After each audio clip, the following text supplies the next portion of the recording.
The builders of Indian heritage. Kalidasa, the crown of poets. Wonderful was the princess, both for her beauty and her wisdom. No pandit of her father's court, nay, not even well known scholars from far and near, could defeat her in a contest of knowledge. And strange was her resolution, unless a suitor proved himself superior to her in knowledge, he could not win her hand in marriage. Many a scholar tried their luck but had to return disappointed, and some of them were not made of the stuff to take their humiliation lying down. They conspired among themselves to humiliate the princess. They went out in search of the foremost fool. They tried a number of men, for there was no dearth of fools. But every fool proved to be clever in some respect or the other. At last, the angry scholars chanced upon a handsome young man who sat on a branch high on a tree and was busy cutting the branch from its very bottom. The scholars arrived near the tree just in time to force him down before the branch had been snapped, throwing its jolly rider to death. The scholars examined the fellow and were quite satisfied that they had met the complete fool. They bought him a set of glittering dress and adorned him with a variety of ornaments and sprinkled costly perfumes on him and led him to the king's palace. The fool was duly interviewed by the princess. She showed him a finger, perhaps meaning that there was only one God. The fool, not to be outdone, at once showed two fingers, although he never opened his lips. The scholars interpreted his gesture, saying that he meant there were two aspects of God, God the unmanifest and God as manifested in the shape of this universe. It seems the princess was not allowed to examine the suitor in more detail. The scholars somehow convinced the king that he was a gem among the learned sages, and the king married his extraordinary daughter to him rather hastily. But the princess found out the truth when she met her husband alone. Humiliated by her, her consort left the palace and reached a temple of Kali and devoted himself to a severe penance. The goddess Kali at last appeared before him and offered to grant him a boon.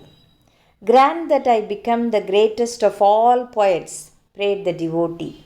My child, you are supposed to live as an ordinary man, not only in this life, but also during of 7 or more incarnations of yours. How can I make you a poet right now? Explained the goddess. But the young devotee was in no mood to give up his pleading.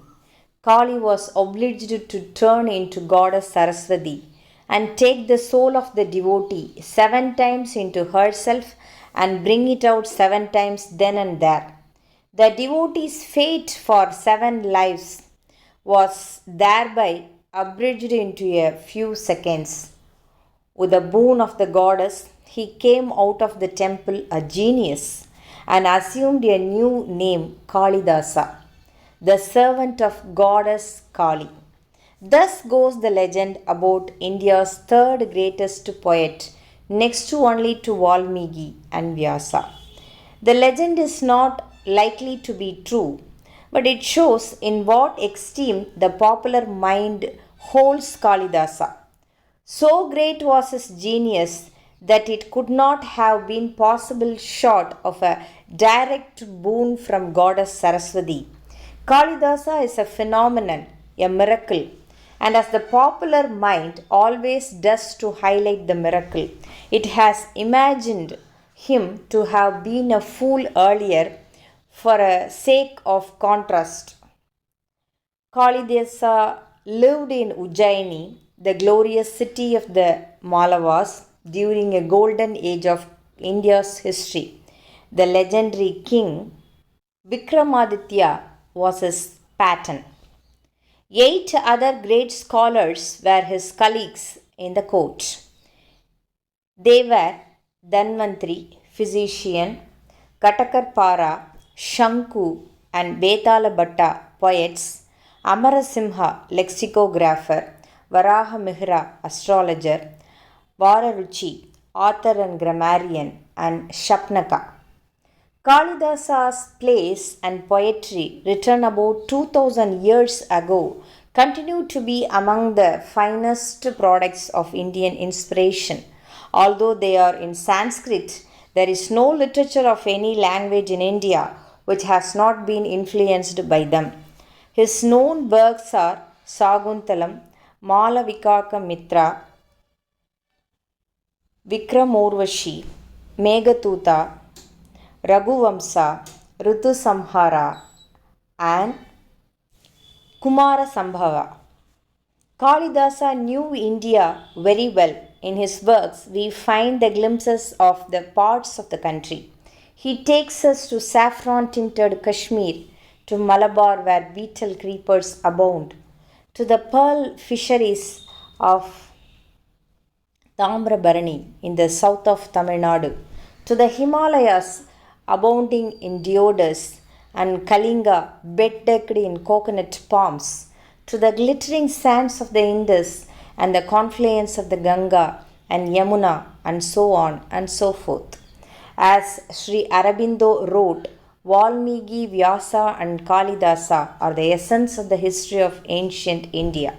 If all else were lost, they would still be its sole and sufficient cultural history. Support us by subscribing our channel. Thank you so much.